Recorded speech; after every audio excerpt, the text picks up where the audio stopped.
Bismillahirrahmanirrahim. Masya Allah, tuan-tuan boleh hadirkan diri. Masya Allah, malam ni kita ada pengajian umum pada jilid ketiga, muka surat 449, insya Allah, iaitu pada bab salat, bab salatil idain, babun salatil idain, babu salatil idain, bab salatil idain. Dia tertulis ke belakang, salatil idain babu. Okey, dia tersilap. Kadang-kadang tak terperasan pula, dia ada kesilapan di situ. Masya Allah, tuan-tuan boleh hadirkan diri dengan iman dan ihtisab. Masya Allah. Waalaikumsalam Ustaz Abu Hanafiyah. Masya Allah. Maryam Ahmad. Waalaikumsalam warahmatullahi wabarakatuh. So Masya Allah, malam ni kita meneruskan pengajian kita. Masya Allah, kita pun dah ada 450 dah. So kita ada 43 ke muka surat sampai 430, 429 saja. So kita lebih kurang 50, 30. So kita ada 80 muka surat lagi lah. 80 muka surat dalam 45 kali penemuan lagi, pertemuan lagi. InsyaAllah kita akan habiskan. Waalaikumsalam Bayrano, Masya Allah, angkat tangan, hadir. Masya Allah, InsyaAllah hadirkan diri. Masya Allah. Kawan saya Ahmad Nubli, Masya Allah. Ruqiyah Hayat, Hazrul Sulaiman, Masya Allah. Tadi kita ada buat percubaan untuk daurah yang ke-19 kita, iaitu untuk Kitabul Manasik pada jilid ke-6. Jangan lupa tuan-tuan untuk sertai daurah yang ke-19. Tapi malam ni pengajian umum kita pada episod ke-162. Daurah sudah 19 kali 4, dan pengajian umum kita 162 dah.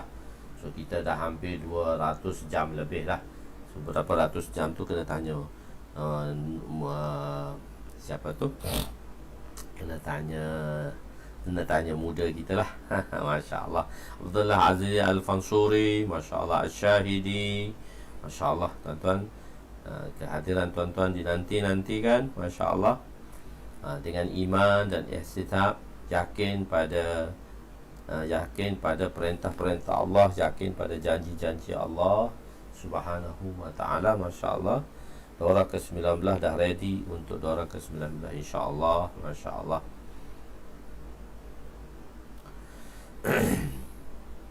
Muhammad Syafzal, Waalaikumsalam warahmatullahi wabarakatuh. Masya Allah.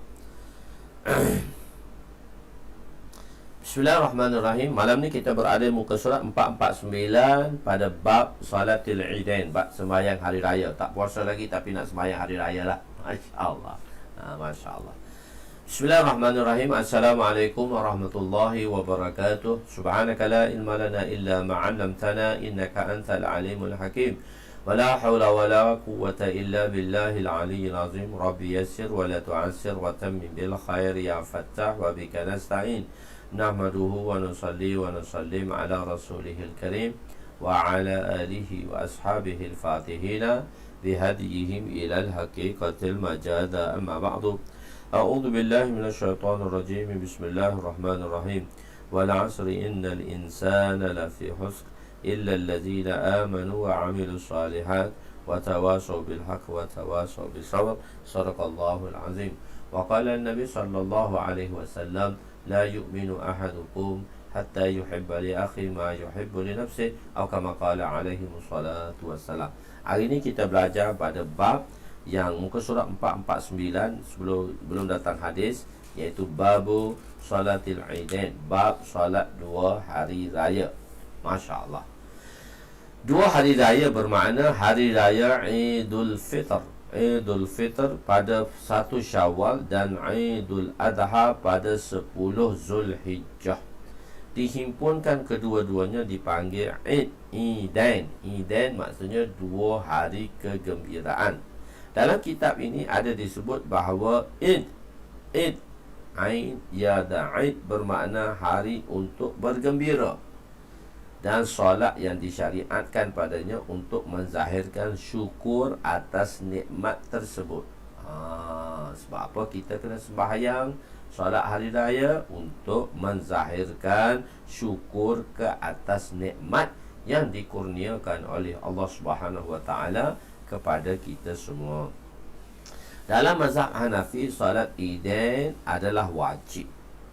Dalam mazhab Hanafi, dia kata solat hari raya ni wajib kerana Nabi berterusan melakukannya. Dia muwadhabah, atas dasar muwadhabah, berterusan, mulazamah dan muwadhabah, maka jadilah sunat itu, dia kata jadi wajib. Di sisi kita mazhab Imam Syafi'i dan jamhur ulama yang lain ialah sunat muakkadah, iaitu Imam Hanafi, Imam Hanbali dan Imam Maliki juga mengatakan sunat muakkadah. Sunat muakkadah ni hampir dah pada wajib lah. Semua kita dalam mazhab kita, wajib dan fardu ni sama, cuma pengeluaran wajib berbeza. Dalil pengeluaran wajib dengan dalil keluarnya fardu berbeza, tetapi pelaksanaannya sama, iaitu mesti melaksanakannya, jika tidak buat berdosa.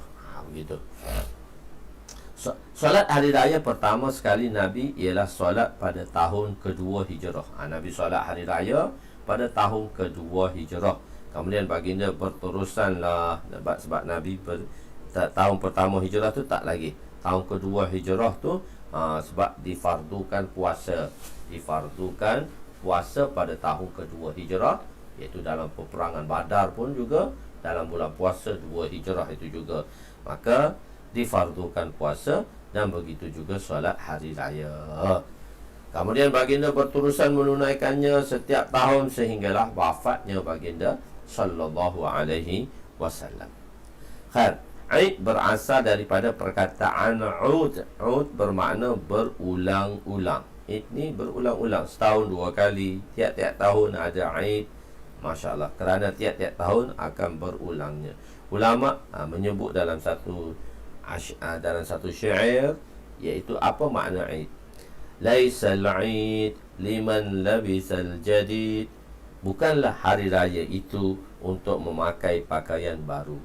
Innamal Aid liman amana minal wa'id. Hanya saja hari raya itu untuk orang yang aman, diselamatkan daripada ancaman azabnya. Laisal Aid liman tanajjaza bil'ud. Bukanlah hari raya itu untuk orang yang memakai sekadar memakai minyak wangi sahaja. Ud dengan minyak wangi sahaja. Innamal Aid litaibil ladzi la ya'ud. Sesungguhnya hanya saja hari raya itu untuk orang yang bertaubat, tidak akan mengulangi kembali kesalahannya. Laisal Aid liman tazayyana bizinah. Bukanlah hari raya itu untuk berhias dengan perhiasannya. Innamal Aid liman tazawwada bizadit taqwa.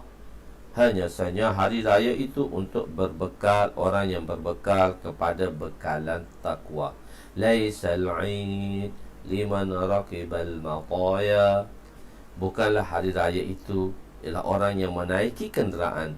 Innamal Aid liman tarakal khataya. Hanya saja hari raya itu untuk mereka yang meninggalkan segala dosa dan maksiat. Laisal Aid liman basatal bisat. Bukanlah hari raya itu untuk orang yang menghamparkan hamparan. Innamal Aid liman jawazas sirat. Hanya saja hari raya itu untuk orang yang berjaya melintasi titian sirat. Allahu Akbar. Hadis pertama, iaitu hadis ke-1426 golongan 1, solat hari raya. Bismillahirrahmanirrahim. Fasal awal. Wa an Abi Sa'id Al-Khudri radhiyallahu anhu qala kana an-nabiy sallallahu alaihi wasallam yakhruju al-yawm al-fitr wal-adha ila musalla fa awwal shay'in yabda'u bihi as-salat thumma yansarifu fayaqumu maqabila an-nas wan-nasu julusun ala sufufihim faya'izuhum wa yusihim wa ya'muruhum wa in kana yuridu an yaqta'a ba'than qata'ahu aw ya'mura bi syai'in amara bihi summa yansarifu. Muttafaqun alaih.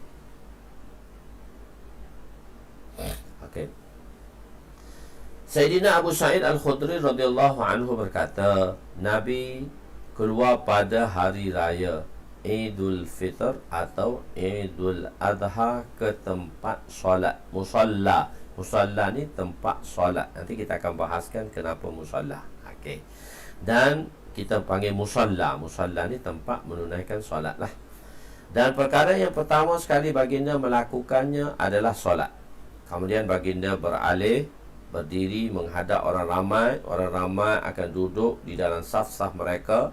Lalu baginda memberi nasihat, memberi khutbah, memberi pesanan dan memberi perintah. Jika Nabi ingin mengutus utusan, nak pergi hantar jemaah, baginda akan mengutuskannya. Dan jika baginda ingin memerintahkan sesuatu, maka baginda akan memerintahkannya. Kemudian baginda pun menyelesaikan. Maka barulah Nabi selesai dalam memberi sesuatu arahan. Hadis muttafaq alaih. Di Madinah, solat hari raya didirikan di luar bandar. Pada peringkat awalnya di musalla. Musalla ni jaraknya daripada rumah baginda lebih kurang 1000 langkah. Tempat tersebut dibina daripada 4 tiang batu. Sebab itu di sisi mazhab Hanafi, sunat solat hari raya ditunaikan di padang. Kalau mazhab Hanafi, mereka akan sembahyang hari raya tu bukan di masjid, di musalla, tempat khusus dipanggil idgah. Juga hari raya tu dipanggil idgah tu padang. Di situ dia akan buat mimbar kecil sikit untuk orang berkhutbah. So dia akan pasanglah speaker, loudspeaker dan sebagaimana. Itu sembahyang dia. Kalau misalnya kalau mazhab Hanafi ni, kalau kita duduk di India, Pakistan, masa kita belajar dulu, kita tak sembahyang dalam masjid, kita sembahyang di luar masjid. Kalau kawasan luar masjid tu luas, so kita sembahyang luar masjid. Dia beranda luas, so kita sembahyang luar masjid. Tanah dia luas untuk masjid. Tapi kalau tak ada tempat, so dia main dalam masjid. Tapi biasanya akan sembahyang. Kalau ustaz kita Maulana Ihsan, tanah dia di Miyawali tu, dia ada satu tempat itu gah luas berpuluh-puluh hektar, berpuluh-puluh besar. Untuk orang akan sembahyang hari raya di situ. Pendapat asah, pendapat yang paling kuat di sisi mazhab Syafi'i dan kebanyakan ulama, bahawa solat hari raya dikerjakan di masjid. Lebih afdal, melainkan jika masjid penuh. Ulama mengatakan bahawa penduduk Mekah menunaikannya di masjid kerana luasnya masjid tadi. Nabi keluar solat ke tempat solat, bukan masjid. Nabi di musalla lah. Dalam riwayat ni di musalla. Adalah kerana sempitnya masjid Nabi masa tu kecil dan ramai orang sahabat-sahabat datang untuk sembahyang bersama Nabi. Maka ini menunjukkan masjid lebih afdal apabila ia luas. Tapi kalau masjid luas macam kita Masjid Sharif Talin tu luas, 20,000 boleh muat. Masya-Allah, kita besarkan wing kanan, wing kiri lagi, boleh 25,000 lagi. Fayaqumu, Nabi berdiri ketika untuk berkhutbah.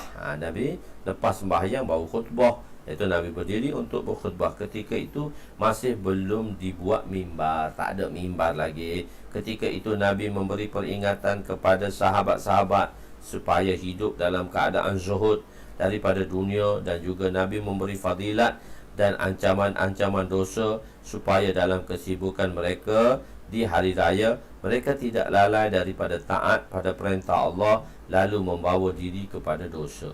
Janganlah menyebabkan hari raya terlalu gembira, terlupa pula dah buat dosa di hari yang mulia. So tak boleh lah. Jadi kita menghabiskan masa kita dengan mentaati perintah Allah SWT dan zadut taqwa, iaitu menyediakan bekalan-bekalan taqwa. 3 perkara, 3 makna firman Allah Ta'ala. Laisa 'alal ladzina amanu wa 'amilus shalihat, iaitu menjauhkan diri daripada dosa. Ini paling rendah. Menyelamatkan diri daripada dosa besar dan menghindarkan diri daripada perkara makruh, pertengahan. Pada setiap waktu dan keadaan berusaha menghampirkan diri kepada Allah. Ini paling kuat. Dalam khutbah, baginda juga menyentuh mengenai hukum-hukum muamalat seperti zakat fitrah, berkorban pada hari raya Idul Adha. Dalam syarah sunnah, dalam kitab syarah sunnah yang ditulis oleh Allamah Baghawi, didatangkan secara bersanad riwayat daripada sahabat-sahabat menyebut bahawa pada kedua-dua hari raya tidak terdapat azan dan iqamat. Maksudnya tak ada sembahyang, tak ada iqamat lah. Salatul jami'ah sahaja, tidak ada iqamat untuk sembahyang hari raya untuk kedua-dua hari raya. Hadis ke-1427-2, solat hari raya tiada azan dan iqamat. Wa an Jabir bin Samurah radhiyallahu anhu qala sallaitu ma'a Rasulillah sallallahu alaihi wasallam al-Eidain ghairu marratin wala marratain bi ghairi azanin wala iqamatin. Rawahu Muslim. Sayyidina Jabir bin Samurah radhiyallahu anhu meriwayatkan bahawa beliau pernah solat hari raya bersama Rasulullah, bukan sekali atau dua kali, tetapi tanpa azan dan tanpa iqamat. Sembahyang tu tak ada azan, tak ada iqamat. Ini adalah dalil bahawa tidak ada azan dan iqamat untuk solat hari raya. Ini adalah ijma' ulama' zaman ini. Ia diketahui daripada perbuatan Nabi dan Khulafa' Rashidin. Sebab tu ijma', kita telah ambil satu hukum ijma', iaitu untuk sembahyang ni tak ada sembahyang, tak ada iqamat dan azan dan iqamat. Tidak ada azan dan tidak ada iqamat. Masya Allah. Program Markaziat. Tak apa, teruskan. Luangkan bahasa, tak apa, Masya Allah. Doa untuk saya juga. Khutbah hari raya, khutbah pada hari raya selepas solat. Khutbah untuk solat hari raya ni lepas solat. Wa an Ibn Umar radhiyallahu anhuma qala kana Rasul sallallahu alaihi wasallam wa Abu Bakr wa Umar yusalluna al-Eidain qabla al-khutbah. Muttafaqun alaih. Sayyidina Ibn Umar radhiyallahu anhuma meriwayatkan bahawa Rasulullah sallallahu alaihi wasallam, Sayyidina Abu Bakar, Sayyidina Umar mendirikan solat kedua-dua hari raya sebelum khutbah. Maknanya solat dulu, selepas tu khutbah. Muttafaq alaih. Hadis inilah dalil untuk mazhab seluruh ulama bahawa khutbah hari raya adalah selepas solat. Sebab Jumaat, hari Jumaat khutbah dulu baru solat. Sebab apa? Sebab apa berlaku macam ni? Di zaman Khalifah Bani Umayyah, selepas Khalifah Rashidin meninggal, maka pucuk pimpinan telah diambil dengan pemerintahan Hiraqi, iaitu pemerintahan mengikut keturunan, iaitu daripada kerajaan Bani Umayyah. Mereka khutbah sebelum solat kerana pemerintah ketika itu tidak disukai oleh rakyat. Orang tak suka, rakyat tak suka pemerintahan raja-raja mereka tadi. Ada di kalangan pembesar-pembesar mereka, gubernur-gubernur mereka, walaupun dia bukan masih pembesar saja, gubernur-gubernur di tempat-tempat yang dihantar, gubernur-gubernur lah kita kata. Dan mereka inilah yang akan jadi imam. Jadi dia ramai tidak disukai, macam Hajjaj Yusuf Al-Sakhafi dan sebagainya. Ramai orang tak suka kat dia. Jadi kalau sembahyang dulu, lepas sembahyang dia khutbah, tak ada orang nak dengar. Orang keturung, orang tak dengar dah khutbah hari raya. Sebab itu dia ambil kesempatan mereka daripada sebahagian kerajaan Bani Umayyah ni, gubernur-gubernur mereka sembahyang, mereka khutbah dulu baru sembahyang. Mereka buat macam hari Jumaat. Sebab mereka tidak disukai oleh rakyat. Walaupun tak disukai, tapi pemimpin telah memimpin. Jadi mereka itu je lah, mereka ikut saja. Tapi ada benda yang mereka tak ikut, begitu. Tapi taklah mencaci, mencela satu sama lain. Tidaklah, mereka diam saja. Tak boleh mencaci, mencela tu tak boleh lah. Kadang-kadang jangan terlalu mencaci sampailah benda yang dicaci tadi berlebihan. Itu boleh mendatangkan dosa. Sebab itu kita perlu menjaga perhubungan kita dan perlu menjaga lidah-lidah kita semualah. Jika mereka khutbah selepas solat, maka tidak akan ada orang yang akan duduk mendengar khutbah mereka. Hafiz Ibn Hajar rahmatullahi alaih mengatakan bahawa apa yang dilakukan oleh Marwan bin Hakam, itu pemerintahan, iaitu mendahulukan khutbah tak kala menjadi gubernur di Madinah dari pihak Sayyidina Muawiyah, telah ingkar dari pihak Sayyidina Muawiyah, telah diingkari oleh para sahabat dengan keras. Dia ni Marwan bin Hakam ni, dia dihantar oleh Muawiyah masa itu berada di Kufah. dia telah hantar Muawiyah ni, Sayyidina Muawiyah telah hantar Marwan bin Hakam ke Madinah. Nabi ramai lagi sahabat-sahabat macam tu, telah diingkari oleh para sahabat dengan keras. Tidak boleh dijadikan hujah daripada perlakuan Sayyidina Osman melakukan khutbah sebelum solat jika ini sabit, kerana semata-mata untuk menerangkan keharusan seperti perkara itu, bukannya berniat berterusan melakukan seperti yang dilakukan oleh Marwan bin Hakam. Jadi mungkin ada, sebab disebut di sini Sayyidina Umar sahaja, Sayyidina Osman ada juga melakukan solat hari raya. Sebelum solat hari raya dia ada khutbah. Jadi atas dasar tu yang dilakukan sekali oleh Osman, maka Marwan bin Hakam ni telah menjadikan satu tertib, satu cara baru, tapi ini ditentang keras oleh sahabat-sahabat pada masa itu. Sayyidina Osman mendahulukan khutbah daripada solat hari raya pada separuh akhir waktu khalifahnya. Separuh akhir khalifahnya Osman sembahyang khutbah hari raya ni sebelum juga, kerana melihat ada kalangan orang ramai yang terluput solat kerana terlewat. Sebab duk jauh-jauh nak mari sembahyang dengan gubernur, nak mari sembahyang dengan Amirul Mukminin juga. Di Osman kata okeylah khutbah dulu, lepas tu sembahyang. Separuh akhir hayat Osman. Jadi mereka Muawiyah, golongan Muawiyah ni, Hakam ni, dia telah mengambil daripada perbuatan yang dilakukan oleh Osman radhiyallahu anhu. Hadis ke-14 29. Su'ila Ibn Abbas radhiyallahu anhuma, asyahidta ma'a Rasulillah sallallahu alaihi wasallam al-Eid? Qala na'am, kharaja Rasul sallallahu alaihi wasallam fa shalla thumma khataba wa lam yazkur azanan wala iqamatan, thumma ata an-nisa fa ووضعهن وذكرهن وعمرهن بصدقة فرأيتهن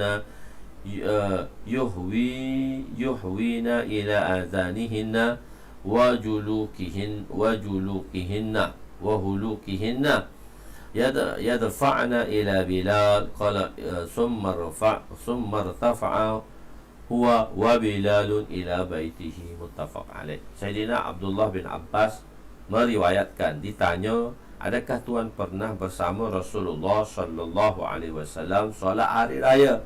Beliau menjawab, ya.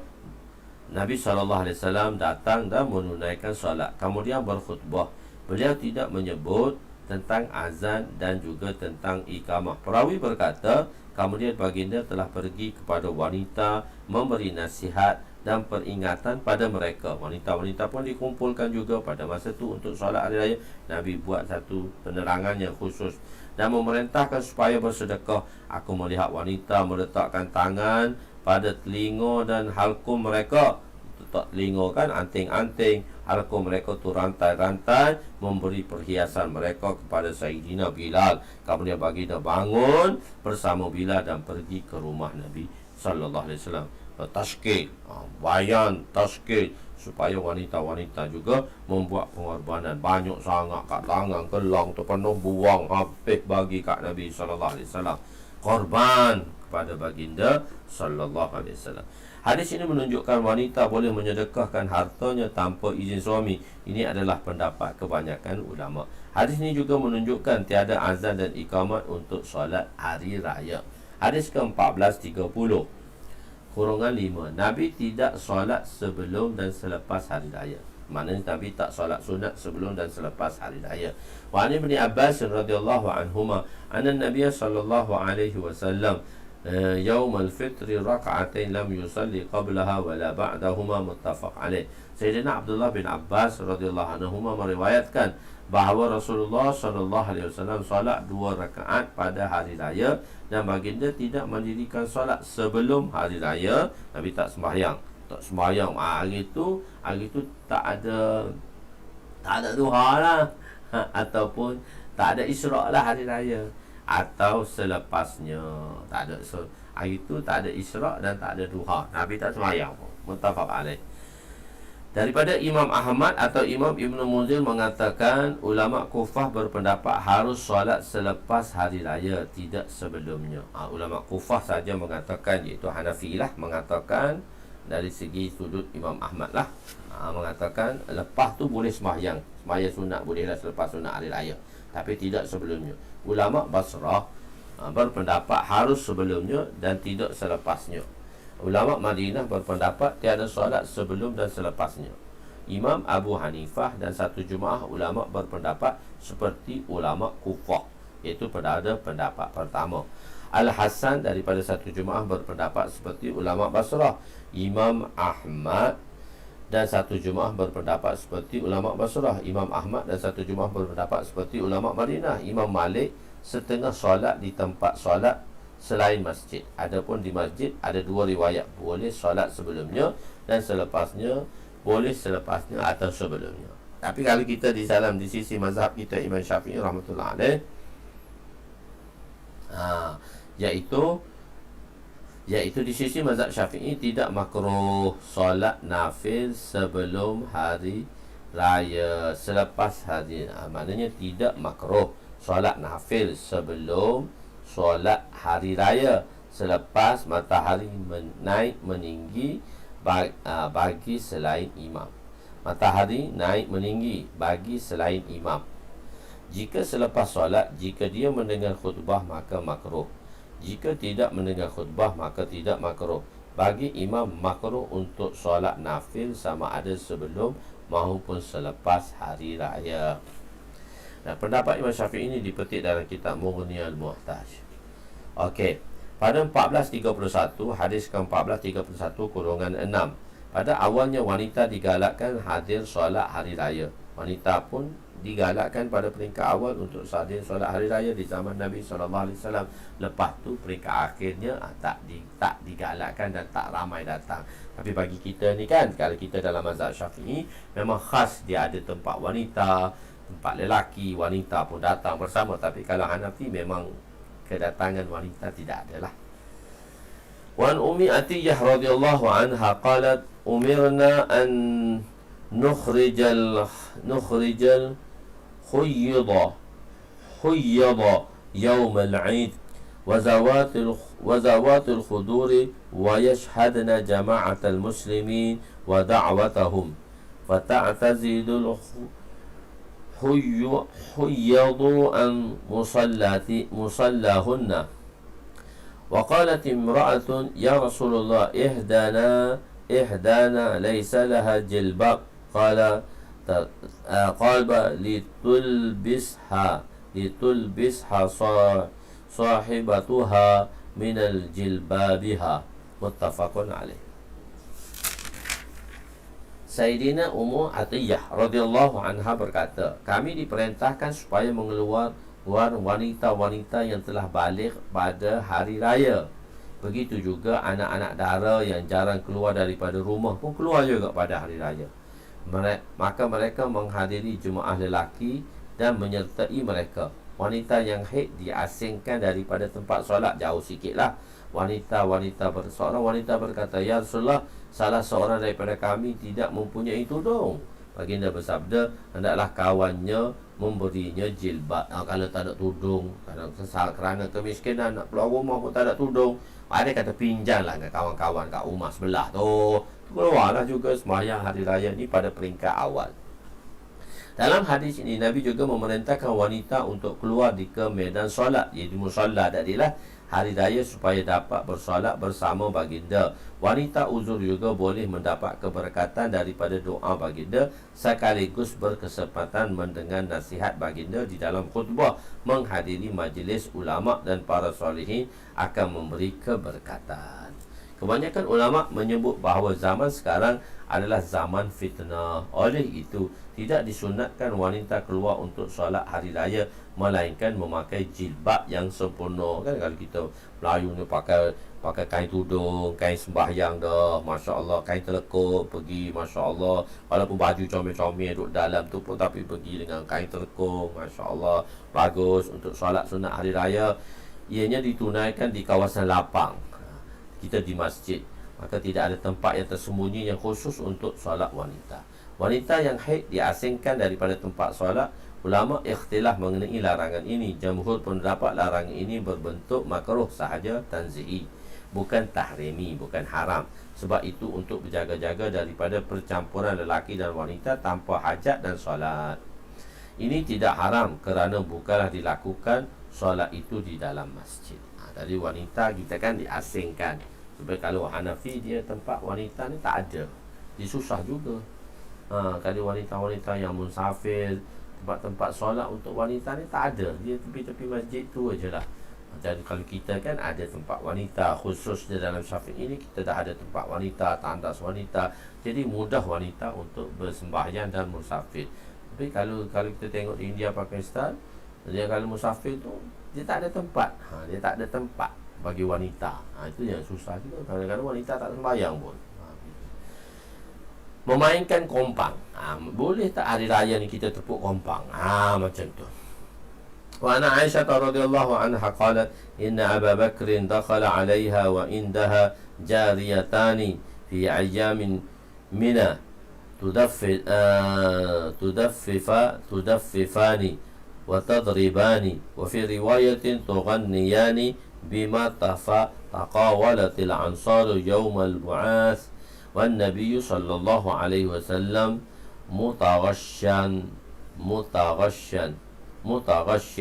bisawbihi فانتحرهما أبو بكر فكشف النبي صلى الله عليه وسلم عن وجهه وقال دعهما يا أبا بكر فإنما أيام العيد وفي رواية يا أبا بكر إن لكل قوم عيد هذا عيدنا متفق عليه.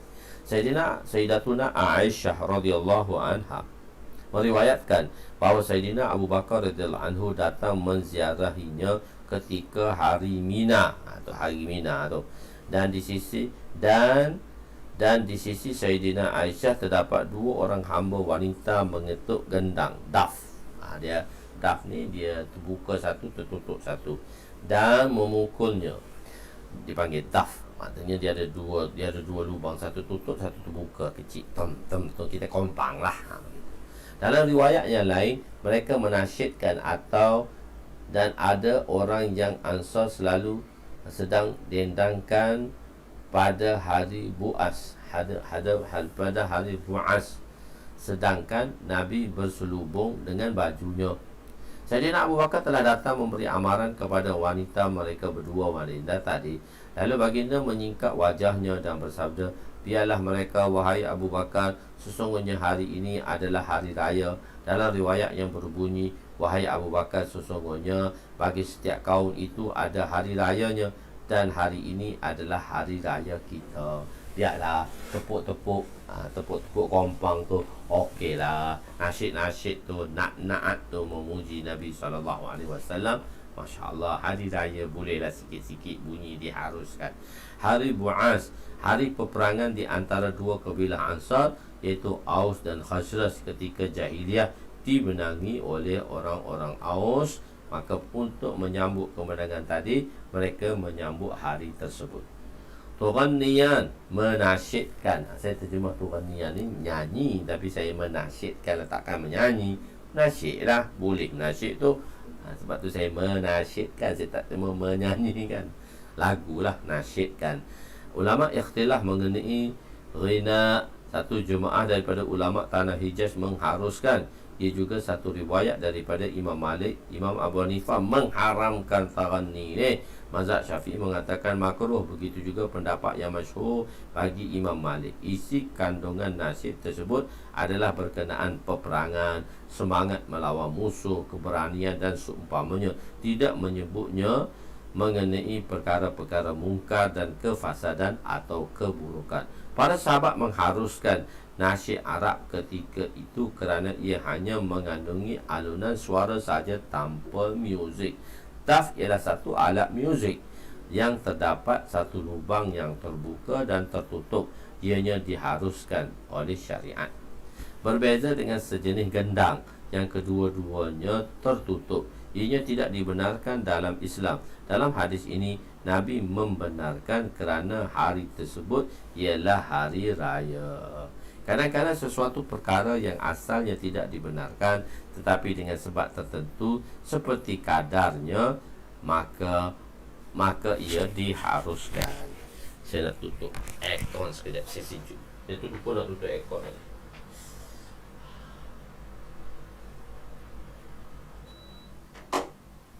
Budak dia buka aircon, orang tua. tua ni tak nak aircon lah, hijau.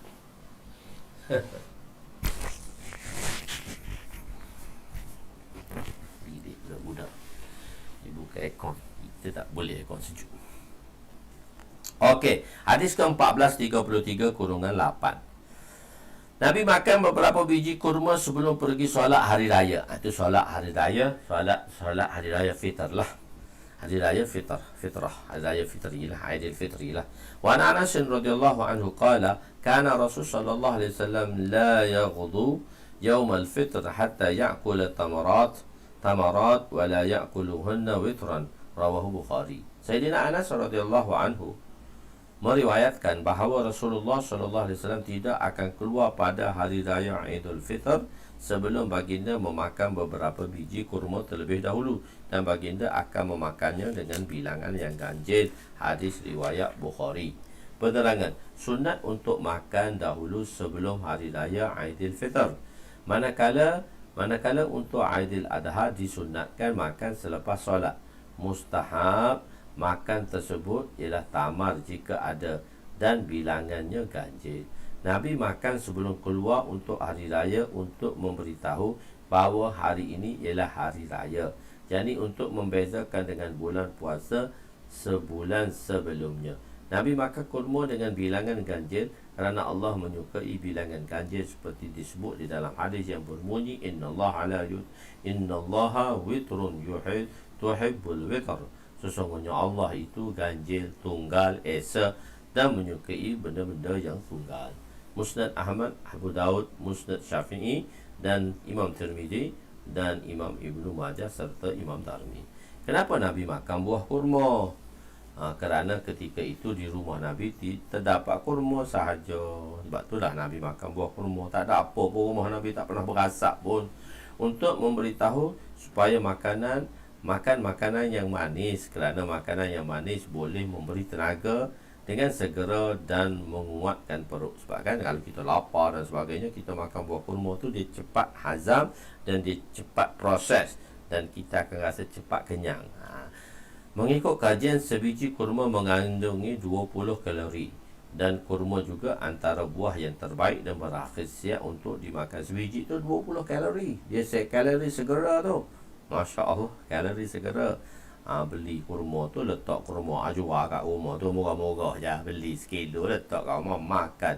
Bangun pagi-pagi lapar tu, makan kurma selalu. Sunat Nabi SAW. Kalau kurma ajwa tu, makan 7 biji sekali, insya-Allah sihir pun hilang.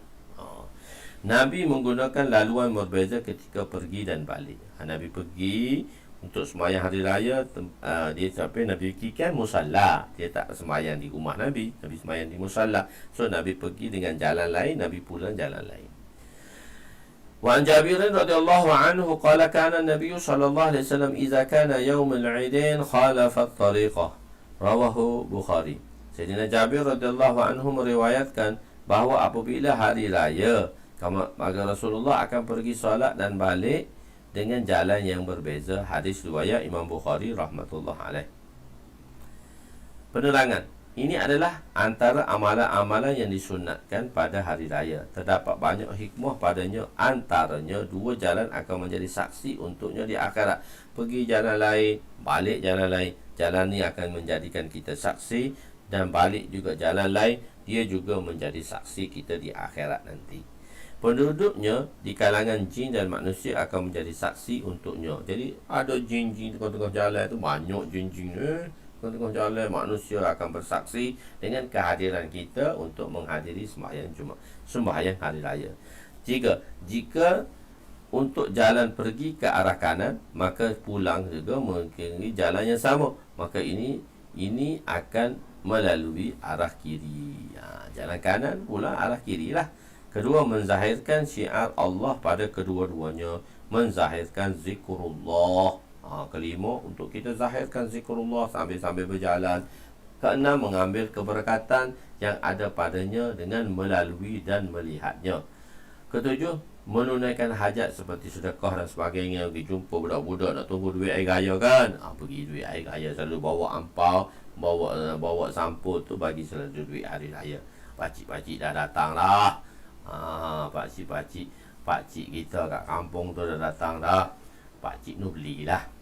Menjawab soalan berkaitan agama jika ada yang bertanya, jika tidak, jika dia seorang alim lah. Kesembilan, memberi salam dan menjawab salam. Kesepuluh, menziarahi saudara mara sama ada yang masih hidup atau yang telah meninggal dunia. Pergi kat kubur tu, singgahlah kubur tu. Gitu. Ke-11, kemudian dapat mengurangkan kesesakan lalu lintas. Jalan penuh hari raya tu, kalau pergi semayang lewat dah tahu dia masuk. Enggak kereta banyak pada orang. Setiap buah seorang ada sebuah kereta. Ke-12, jika pergi jauh berbanding jalan balik untuk membanyakkan pahala dengan banyaknya langkah ke masjid. Hadis yang seterusnya 14:35. Bilakah waktu mulanya ibadat korban? Bila sembahyang hari raya Idin, hari raya puasa, ni hari raya haji pula.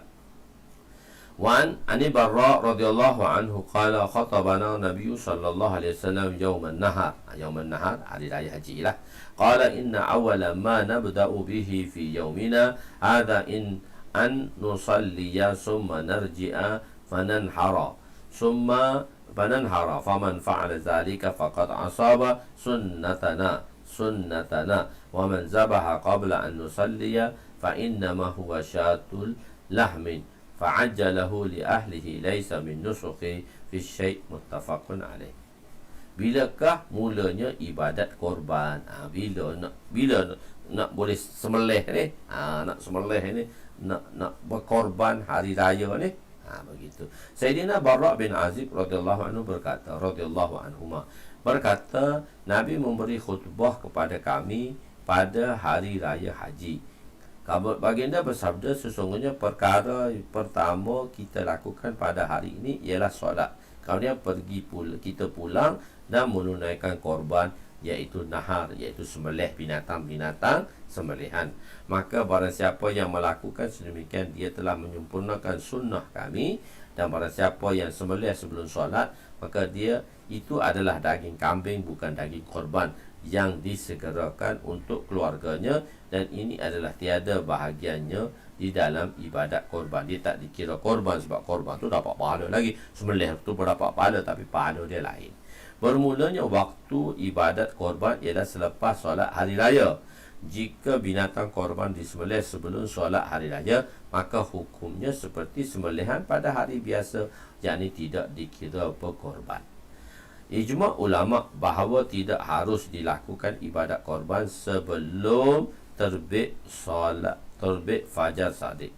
Cuma mereka berselisih pendapat tentang waktu bermulanya ibadat korban. Di sisi mazhab Syafi'i, waktu bermula ibadat korban ialah apabila hari telah tinggi dan satu tombak, satu galah, dan berlalu masa kadar 2 rakaat berserta 2 khutbah yang ringkas. Maksudnya kan mungkin dia tak ada tempat semayang pada masa tu, dia nak korban bila kan ini. Begitu. Dan waktunya berakhir ialah ketika tenggelam matahari pada hari tasyrik, hari ke-13 Zulhijjah. Manakala di sisi mazhab Hanafi, waktu sembelihan korban ialah selepas hari raya sehingga hari tasyrik yang kedua 12 saja. Dia 13 tak boleh, dia 3 hari, kita 4 hari. Ulama juga berselisih pendapat mengenai hukum melakukan ibadat korban. Di sisi Syafi'i sunat, manakala di sisi Hanafi adalah wajib. Korban ni wajib. Korban ni wajib bagi orang yang mampu. Kalau kita orang yang mampu pun dia dipanggil sunat juga. Sunat bukannya wajib. Hadis ke-14 36, kurangan 11, penyembelihan sebelum solat hari raya tidak dikira korban. Wa an Junnab bin Abdullah al-Bahili radhiyallahu anhu qala Rasul sallallahu alaihi wasallam, man zabaha qabla salati falyazbah makanaha al-ukhra wa man lam yasbah hatta sallaina falyasbah ala ismillah. Muttafaqun alaih. Sayyidina Jundub bin Samurah radhiyallahu anhu meriwayatkan bahawa Rasulullah sallallahu alaihi wasallam bersabda, barang siapa yang menyembelih sebelum solat, hendaklah dia menyembelih pada hari yang lain. Dan barang siapa yang telah menyembelih sehingga solat, maknanya sehingga tidak sembelih sehingga solat, maka hendaklah sembelih dengan nama Allah. Muttafaq alaih. Dalam masalah ibadat korban, sekiranya binatang itu disembelih sebelum hari raya, sebelum solat hari raya, maka penyembelihan tersebut tidak dikira ibadat korban di sisi jamhur seperti mana yang telah dibahaskan di dalam bab yang lalu. Dan daging tersebut hukumnya harus dimakan seperti daging biasa. Hendaklah dia menyembelih dengan nama Allah. Wajib menyebut nama Allah ketika sembelihan di sisi mazhab Hanafi. Di sisi mazhab Syafi'i hukumnya sunat. Sebut bismillahi Allahu Akbar. Hanafi bismillahi Allahu Akbar wajib. Korban selepas solat. Wa ani Barra radhiyallahu anhu qala qala Rasul sallallahu alaihi wasallam man zabaha qabla salat fa inna ma yazbahu li nafsihi wa man zabaha ba'da salat faqad tamma nusuquhu wa asaba sunnatal muslimin. Muttafaqun alaih. Sayyidina Barra bin Azib radhiyallahu anhu meriwayatkan bahawa Rasulullah sallallahu alaihi wasallam bersabda, barang siapa yang menyembelih sebelum solat, sesungguhnya dia telah menyembelih untuk dirinya sendiri, dan barang siapa yang menyembelih selepas solat, sesungguhnya sempurnalah ibadat korbannya, dan dia memperoleh sunnah orang-orang Islam.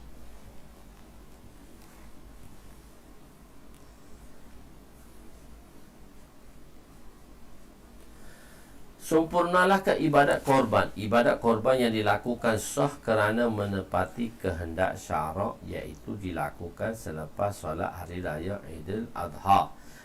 Hadis ke-1438. Wa an Ibni Umar radhiyallahu anhuma qala kana Rasul sallallahu alaihi wasallam yazbahu wa yanharu bil musalla, rawahu Bukhari. Sayyidina Ibnu Umar radhiyallahu anhuma meriwayatkan bahawa Rasulullah sallallahu alaihi wasallam menunaikan korban sembelihan berdekatan tempat solat. Hadis riwayat Imam Bukhari rahmatullah alaih. Pada zaman Nabi, solat hari raya didirikan di kawasan yang lapang kerana masjid tidak mampu menampung jemaah yang ramai, dan baginda akan melaksana ibadat korban di tempat solat lah, tempat musolat tepi sikit tu je lah. Fasal kedua pula hadis-hadis lain daripada Bukhari dan Muslim. 1439-14. Hari raya ialah hari untuk bergembira. Hari raya ini ialah hari untuk kita bergembira, menyambut kegembiraan setelah kita bermujahadah. Wa an Anas radhiyallahu anhu qala qadima an-nabiy sallallahu alaihi wasallam Madinata wa lahum yawmani yal'abuna fihima wa qala ma hadzani yawman qala kunna nal'abu fihima fil jahiliyah faqala Rasul sallallahu alaihi wasallam qad abdalanakumullahu bihima khairan minhuma yaumil adha wa yaumil fitr, rawahu Abu Daud. Sayyidina Anas radhiyallahu anhu berkata, Nabi telah tiba di Madinah. Orang Madinah mempunyai kebiasaan mengadakan permainan pada 2 hari tertentu. Baginda bertanya, hari apakah ini? Mereka berkata, kami biasa bermain pada 2 hari ketika zaman jahiliyah. Baginda bersabda, Allah menukarkan kepada kamu yang lebih baik daripada 2 hari itu, iaitu 1 hari Aidil Fitr dan 1 hari lagi Aidil Adha. 2 hari yang dimaksudkan dipanggil hari Nairuz dan hari Mihrajan. Hari Nairuz dan hari Mihrajan. Pada hari tersebut mereka akan berseronok dan bermain meraihkannya. Mereka berseronok-seronok, budak-budak berseronok meraihkan hari tersebut. Demikianlah pada zaman jahiliyah sebelum kedatangan Islam. Ada sambutan hari-hari tadi. Baginda datang membawa berita kepada mereka tentang hari raya Aidil Fitr dan Aidil Adha sebagai ganti bagi kedua hari tersebut. Muhammad Faisal Abu Bakar pernah dengar juga seorang ada hutang solat wajib yang belum qada. Jika dia tak boleh solat hari raya dan sunat yang lain, betul ke Maulana? Hari raya ni jarang-jarang, sebulan setahun sekali bolehlah dia pergi sembahyang sunat hari raya. Bukan tak boleh langsung. So boleh. Ada hutang wajib yang belum qada, boleh hari raya ni kan. Kalau sembahyang sunat tu hari-hari lain tu dah ada. Sebab raya ni setahun sekali, so boleh pergi sembahyang sunat hari raya walaupun dia masih ada lagi qada. Tak jadi masalah. Okey. Benda simple bila pasal sembahyang sunat-sunat hari lain, hari-hari lain tu kan tiap-tiap hari Qobliyah Ba'diyah tu tiap-tiap hari 5 kali sehari. Tu hari raya ni setahun sekali je lah. Hari raya haji setahun sekali, setahun hari puasa sekali, setahun 2 kali je. So boleh, tak jadi masalah. Amalan Nabi di hari raya. Apakah amalan Nabi di hari raya? Sayyid wa an Buraidah radhiyallahu anhu kana Rasul sallallahu alaihi wasallam yaumul fitr hatta yat'ama wa la yat'amu yaumul adha hatta yusalli.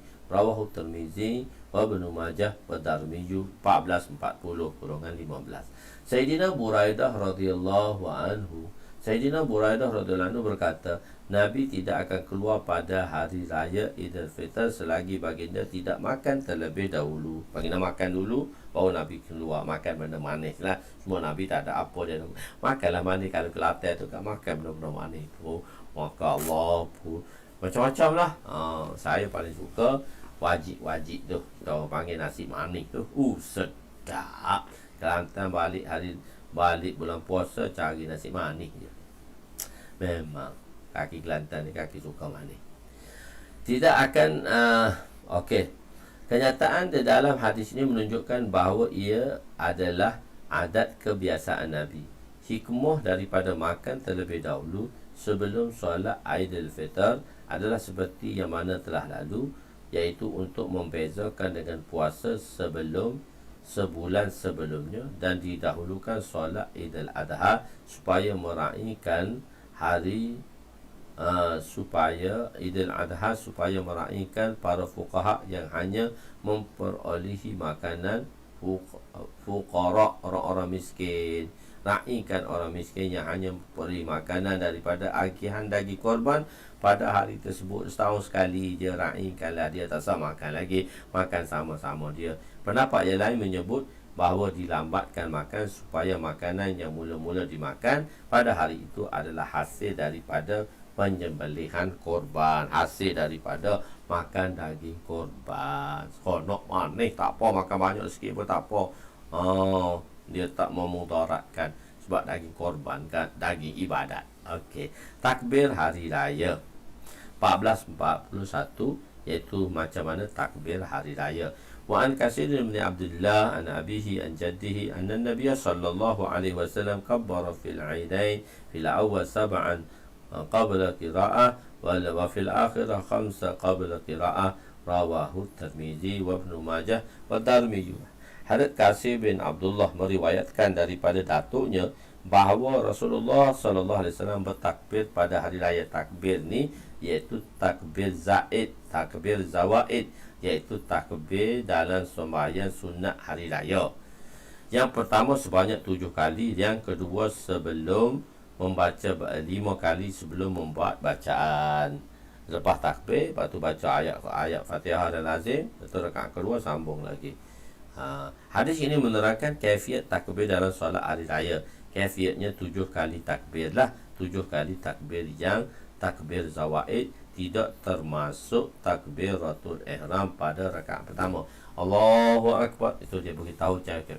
Allahu akbar usalli sunnatul aidil adha raka'ataini lillahi ta'ala. Baru 2 takbir Allahu akbar. Itu takbir tahrimah. Lepas tu iftitah dan sebagainya. Lepas tu 7 kali lagi takbir zawaid, 7 kali takbir. Pada rakaat kedua sebelum Fatihah, hadis ini menggunakan pendapat ini adalah menguatkan pendapat Imam Syafi'i lah. So kita ambil hadis ini sebagai dalil untuk sembahyang sunat hari raya, iaitu pada 12 takbir. 7 pada rakaat pertama, 5 pada rakaat kedua. Okey, berkenaan takbir disyariatkan pada awal solat hari raya. Imam Syafi'i berpendapat ianya sebanyak 7 kali pada rakaat pertama, tidak termasuk takbiratul ihram, dan 5 kali pada rakaat kedua, tidak termasuk takbir qiyam. Bila kita naik pada sujud tu kan, daripada sujud yang kedua tu naik Allahu akbar, itu takbir untuk qiyam, untuk rakaat kedua. Tak termasuk. Lepas tu barulah subhanallah, Allahu akbar, subhanallah, alhamdulillah. Allahu Akbar 7 kali. Imam Malik, Imam Ahmad, Imam Saur juga berpendapat sedemikian 7 kali pada rakaat pertama, termasuk takbiratul ihram. Dia kata takbiratul ihram jadi 6 lah, termasuk takbiratul ihram, kita tak kira. Imam Sauri dan Imam Abu Hanifah berpendapat 5 kali pada rakaat pertama, 4 kali pada rakaat kedua, termasuk takbiratul ihram dan takbir qiyam. Imam Sauri dan Imam Jamhur berpendapat takbir itu dibaca dengan berturut-turut dan bersambung. Imam Sauri, Imam Ahmad, Imam Syafi'i berpendapat mustahab berzikir di antara 2 takbir. Diriwayatkan daripada Imam Sayyidina Abdullah bin Mas'ud. Di dalam mazhab Syafi'i, antara 2 takbir baik dibaca subhanallah walhamdulillah wa la ilaha illallah wallahu akbar. Harus menambah sebagaimana dikatakan oleh Imam Buwaiti dengan bacaan tidak dibaca selebih takbir, tidak dibaca selepas takbir yang ke-7 pada rakaat pertama dan takbir yang kelima pada rakaat kedua. Tidak dibaca juga sebelum takbir pertama. Takbir selepas solat Aidil Adha. Takbir selepas solat Aidil Adha itu takbir tu Allahu Akbar tu takbir masa solat. Hanafi ni dalam mazhab Hanafi ialah dalam mazhab Hanafi dia 6 takbir aja. 6 takbir saja. Nanti kita akan cerita dalam bab mazhab Hanafi dia ada 6 takbir. 6 takbir maksudnya rakaat pertama 3 kali dan rakaat kedua selepas ayat lazim sebelum turun rukuk. Itu takbir 3 kali di situ. Jadi dia 6 kali. Mazhab Hanafi 6 kali. Biasanya selalu dalam sembahyang tu di Nizamuddin kita sembahyang di masjid, bukan di luar sebab tak ada kawasan. So imam duduk bawah, kita orang foreigner duduk atas. Satu ketika dulu saya terlupa nak muzakarah dengan orang-orang Malaysia sebab orang Hanafi ni dia 3 takbir saja, 6 takbir je, kita 12 takbir, dia 6 saja. Jadi rakaat pertama okeylah takbir dia 3 kali saja. Lepas tu rakaat kedua terus baca Fatihah. Bila baca Fatihah, baca ayat, lepas tu patutnya takbir untuk rokok, tapi tak, dia takbir lebih pula situ, tambah 3 takbir lagi sebelum rokok. Allahu Akbar. Sepatutnya dia oleh kerana tak nampak, tak lupa nak muzakarah sebelum sembahyang tadi, bila lepas rakaat kedua tadi, selepas baca ayat lazim, lepas tu imam bunyi takbir Allahu Akbar. Sebenarnya tu takbir zawaid 3 kali, itu mengikut mazhab Hanafi. Allahu Akbar. Kita orang Syafi'i tak nampak dah rokok. Bila bunyi Allahu Akbar kedua, naik i'tidal. Okey. Takbir ketiga Allahu Akbar, turun sujud. Turun sujud dah, sebenarnya dia tak sujud lagi. Takbir keempat Allahu Akbar, baru rokok, kita duduk antara 2 sujud. Allahu Akbar, dia turun sujud, kita duduk sujud kedua. Allahu Akbar, kita dia sujud kedua, dia duduk tahiyat. Kita telah kabut dah kita. Sebab kita dah lebih lah. Dia orang turun ambil ketiga kan. Dia takbir pertama dia rokok. Takbir pertama kita rokok. Takbir kedua kita i'tidal. Takbir ketiga kita sujud. Kita duduk sujud. Dia takbir keempat dia baru rokok, kita dah duduk antara 2 sujud. Dia rokok, kita duduk antara 2 sujud dah. So takbir keempat i'tidal. Lepas tu takbir kelima kita dia rokok, dia rokok, dia sujud pertama, kita dah sujud kedua. Lepas tu Allahu Akbar, dia di antara 2 sujud, kita duduk tahiyat. Bila tengah tahiyat tu bunyi lagi Allahu Akbar. Kelang kabut dah orang Malaysia. Tak nampak imam sebab tu lupa nak muzakarah pula. Muzakarah tu penting lah, satu-satu benda untuk kita buat. Kena pula pindah rukun tu, tak nampak imam. Ya betul, sebab lupa. Kalau saya dah muzakarah kan tu, saya betul lupa. Jadi kawan tu Allahu Akbar lagi dah duduk rokok di antara 2 sujud lagi. Lepas tu sujud kedua, kawan ni duduk tahiyat, duduk bunyi Allahu Akbar lagi. Alah tegur. Begitu sekali. Okey. Takbir solat Aidil Adha. Takbir solat Aidil Adha. So kita habislah. Ulama salaf dan ulama salaf dan selepas mereka ikhtilaf mengenai kira-kira 10 pendapat.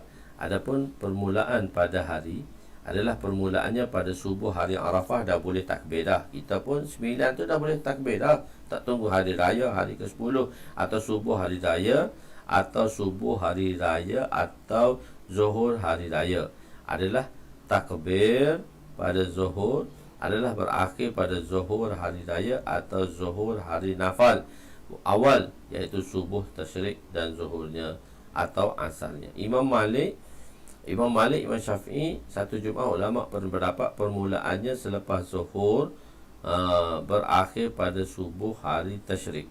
Pendapat kedua Imam Syafi'i ialah menyatakan berakhir pada hari asar tasyrik. Satu pendapat mengatakan daripada subuh Arafah hingga ke asar hari tasyrik. Ini adalah pendapat yang rajih dan jumlah ulama Syafi'i. Ini adalah pendapat yang diamalkan di kebanyakan tempat.